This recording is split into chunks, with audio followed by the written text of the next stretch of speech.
ৰাষ্ট্ৰীয় নাগৰিকপঞ্জীৰ নামত ধৰ্মীয় সংখ্যালঘু লোকক চলোৱা হৈছে নিৰ্যাতন। শাৰীৰিক, মানসিক, আৰ্থিক নিৰ্যাতন চলাইছে একাংশ দল সংগঠনে।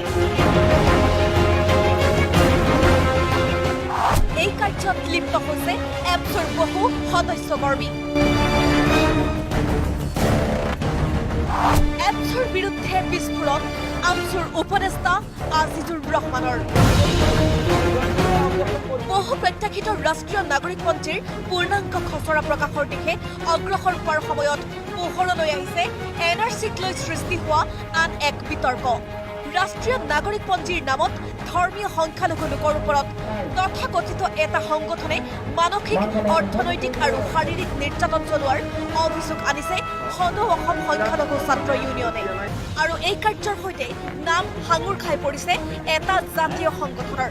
এই কাৰ্যত এপছু জড়িত হৈ থকাৰ গুৰুতৰ অভিযোগ আমছুৰ উপদেষ্টা আজিজুৰ ৰহমানৰ।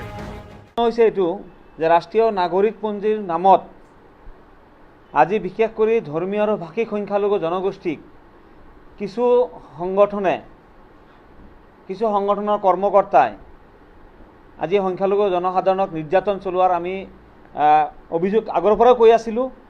আজিও আমি আপোনালোকৰ আগত ক'ব বিচাৰিছোঁ। আমাৰ হাতত তথ্য আহি পৰিছে। যোৱা 2 তাৰিখৰ দিনাখন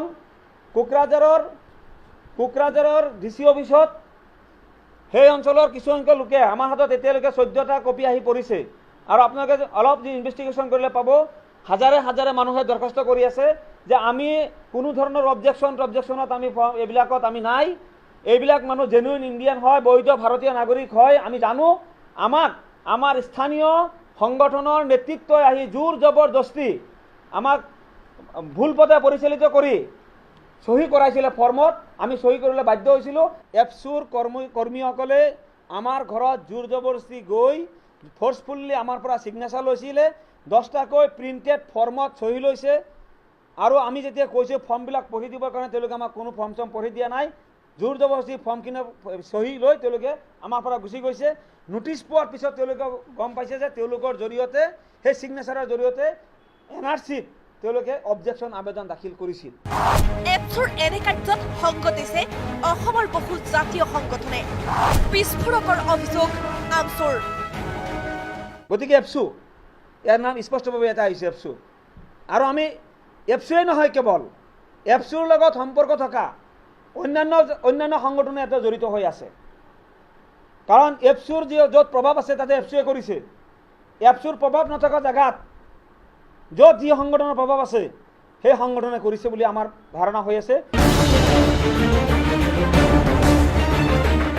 যিটো চক্ৰই এনে আইন বিৰোধী কাৰ্যত লিপ্ত হৈছে, সেই ছাত্ৰ সংগঠনৰ নেতাকৰ্মীক উচিত শাস্তি প্ৰদান কৰিবলৈ সংবাদমেলযোগে দাবী জনালে আমছুৱে।